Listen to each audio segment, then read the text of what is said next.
Welcome. In this tutorial, I'm gonna show you or teach you how to download Pinterest images on your device. So if you want to know how I did it, just keep on watching. So first of all, you want to open your browser and search for pinterest.com. Or if you're living in the Philippines, you want to search for pinterest.ph. Okay? So now just go ahead and log in your account. So now just go ahead and choose the image that you want to save on your device. So for example, this one. Okay.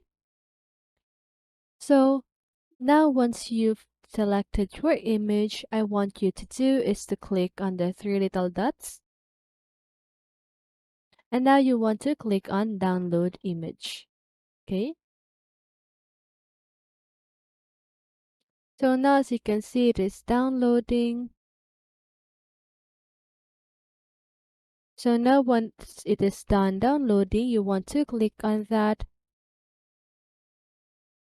And now as you can see that this image is now downloaded on my device. Okay, so that is how you download Pinterest images on your device.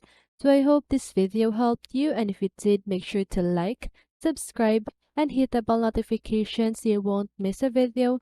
See you in the next one and have a great day.